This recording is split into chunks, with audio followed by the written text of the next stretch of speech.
नमस्कार, राम राम। मितावली मुरैना ज़िले में ग्वालियर और मुरैना के बीच में एक सुप्रसिद्ध मंदिर है 64 योगिनी।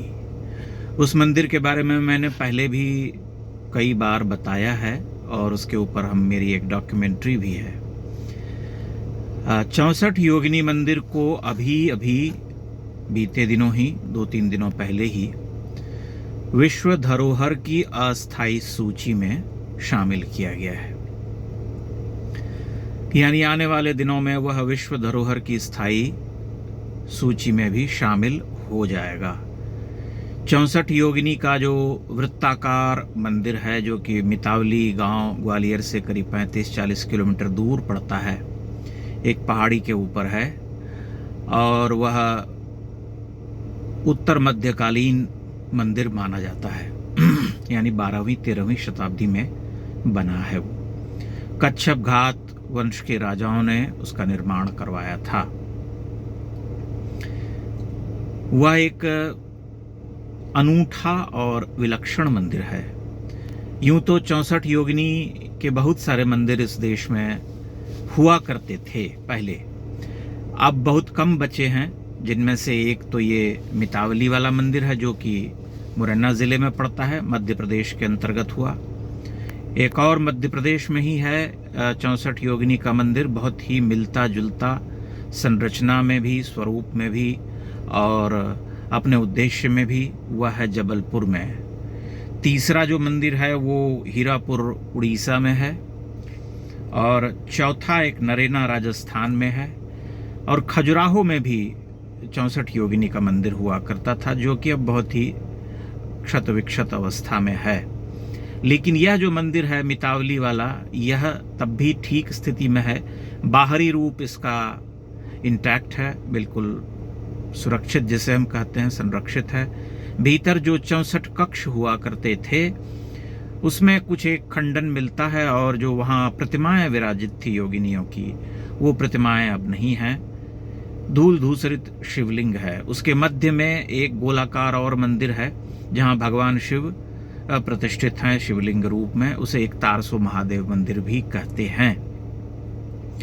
64 योगिनियों के बारे में आप जानते होंगे कि यह देवी शक्तियों का समूह जो है माना जाता है। देवी दुर्गा के ही विभिन्न रूप हैं। शाक्त परंपरा और जो तांत्रिक परंपरा है, जो ग्रंथ हैं, उनमें 64 योगिनियों का वृहद उल्लेख मिलता है।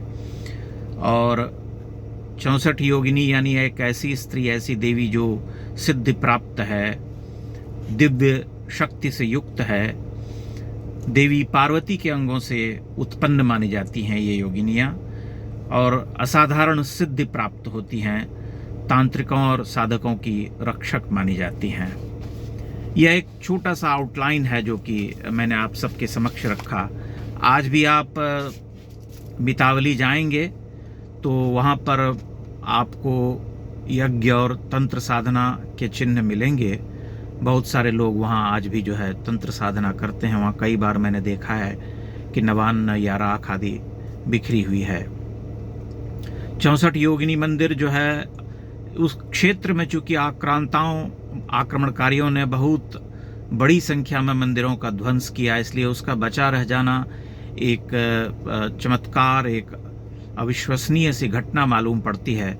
लेकिन जब हम ध्यान से उसके स्ट्रक्चर या उसके स्थापत्य को देखते हैं, तब हमारे मन में यह विचार भी आता है कि ये मंदिर भला कैसे बचा रहा होगा। जो मूल कारण है वह उसका स्वरूप है या स्थापत्य है। क्योंकि आमतौर पर मंदिर जो होते हैं वो अधिष्ठान के ऊपर उठते हुए शिखर जो हमें दिखाई पड़ते हैं, जो चिरपरिचित स्थापत्य है उत्तर से दक्षिण तक। लेकिन जो 64 योगिनी का मंदिर है, ये इसमें क्या है कि यह एक गोलाकार मंदिर है और इसमें 64 कक्ष हैं। और भीतर मैंने कहा कि एक और मंदिर है गोलाकार जिसमें भगवान शिव शिवलिंग रूप में प्रतिष्ठित हैं। ये मंदिर माना जाता है कि जो पार्लियामेंट जो था, अभी तो नया हो गया, जो पार्लियामेंट ब्रिटिश गवर्नमेंट ने यहाँ पर बनवाया था, जो संसद भवन, उसकी प्रेरणा इसी मंदिर के स्थापत्य से ली गई है। मितावली पहुंचने के बाद ये एक छोटी सी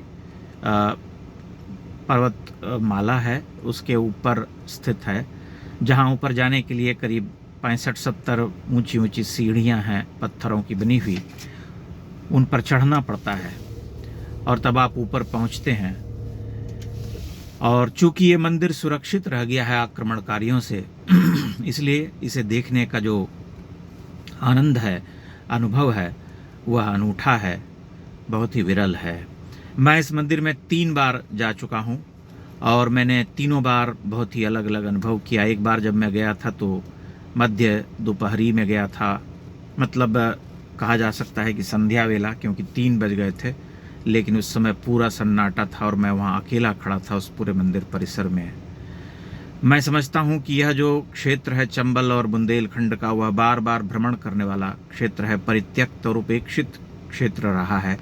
लेकिन इस पूरे क्षेत्र में चंदेलों के द्वारा, गुर्जर प्रतिहार वंश के राजाओं के द्वारा, कच्छप घात वंश के राजाओं के द्वारा और अन्य वंश के राजाओं के द्वारा हजारों मंदिरों के निर्माण हुए थे और उन सब मंदिरों में से अधिकांश जो हैं वो ध्वस्त कर दिए गए, तोड़ दिए गए। बहुत कम मंदिर हैं जो पूरी तरह से सुरक्षित मिलते हैं। जैसे खजुराहो में आप 2-3 मंदिर देखते हैं जो कि विराट देवालय के रूप में आज हमारे सामने स्थापित हैं, और उनको देख करके हम एक अनुभव, एक विचार मन में बनाते हैं कि ऐसे ही देवालय रहे होंगे। लेकिन 64 योगिनी का मंदिर अपने स्ट्रक्चर में, अपनी संरचना में भिन्न है, इसलिए उसे देखते हुए हम कुछ अलग अनुभव भी करते हैं। लेकिन चूंकि वह क्षेत्र, उस क्षेत्र विशेष की मैं बात कर रहा हूँ, इसलिए मैं कहूँगा कि ताप कम हो जाने के बाद जिन्हें प्राचीन भारत के मंदिरों में, विशेष करके उत्तर मध्य भारत के मंदिरों में रुचि है, उन्हें वहाँ अवश्य जाना चाहिए। और मितावली पड़ावली परिसर में जो क्षेत्र है, वहाँ पर जो प्राचीन मंदिर हैं, उनकी जो वैभवशाली उनके जो वैभवशाली ध्वंसावशेष हैं, उनको देख करके यह अनुभव करना चाहिए कि यहाँ कैसे मंदिर रहे होंगे। मितावली से ही, 64 योगिनी मंदिर से ही केवल 5 किलोमीटर दूर बटेश्वर का सुविख्यात परिसर भी है, जिसके बारे में मैंने दर्जनों बार लोगों को बताया है और 7-8 यात्राएं करके उस मंदिर परिसर के बारे में जानकारी दी है, क्योंकि वहाँ पर निरंतर जो है जीर्णोद्धार का काम चल रहा है और आने वाले 5-7 वर्षों में मुझे लगता है वह पूरी तरह से उसका पुनरुत्थान हो जाएगा। तब वह परिसर देखते ही बनेगा, जिसे हम कहते हैं दर्शनीय स्थल हो जाएगा। लेकिन चूंकि ये आसपास हैं और यहाँ पर अगर आप जाते हैं तो आप एक साथ कक्कन मठ, जो कि 25 किलोमीटर दूर है वहाँ बटेश्वर से, कक्कन मठ, बटेश्वर, पड़ावली, गढ़ी पड़ावली जिसे कहते हैं, चूँकि उसे एक राज प्रासाद या किले के द्वारा गढ़ दिया गया है, वह एक अत्यंत ही सुंदर मंदिर रहा होगा। उसका अलंकरण देख करके अनुभव होता है। और 64 योगिनी देख सकते हैं। चूंकि 64 योगिनी को विश्व धरोहर की अस्थायी सूची में शामिल कर लिया गया है, इसलिए एक संभावना यह भी बनती है कि आने वाले दिनों में बटेश्वर को भी वह स्थान मिले। और बटेश्वर हर हाल में विश्व धरोहर की सूची में शामिल किए जाने योग्य मंदिर परिसर है, एक कौतुक है। स्वयं के मोहम्मद जैसे आर्कियोलॉजिस्ट ने कहा था कि यह भारत का सबसे बड़ा जिगसॉ पजल है। साक्षात जिसे हम देखते हैं वह कोई कागज़ या प्लास्टिक का बना हुआ या कागज़ के कूट के टुकड़ों का बना हुआ जिगसॉ पजल नहीं है, बल्कि पत्थरों का विशाल विशालकाय प्रस्तर खंडों का बना हुआ जिगसॉ पजल है, जिन्हें बड़ी निर्दयता से तोड़ा गया और 5-7 शतियों तक ये मंदिर अज्ञात रहे, अनजाने एक कोहरे में डूबे रहे, जिसके बारे में भारतीय समाज नहीं जानता था। फिर धीरे धीरे यह प्रकाश में आया और जब के मोहम्मद ने वहाँ पर करीब 40-50 मंदिरों का जीर्णोद्धार करवाया, तब जो लोगों ने उसे देखना शुरू किया और आज जो है स्थिति बदल रही है। इसलिए आप वहाँ अवश्य जाएं और 64 योगिनी का मंदिर एक बार देखें, बटेश्वर भी देखें, पड़ावली भी देखें और कक्कन मठ भी देखें। कक्कन मठ के बारे में बहुत सारी भ्रांतियाँ जो है लोगों ने फैलाई हैं कि यह भूत ने बनाया है, प्रेत ने बनाया है, लेकिन वह एक तोड़ा गया मंदिर है, जिसकी विशेषता यह है कि तोड़े जाने के बावजूद भी उसका शिखर ढहा नहीं।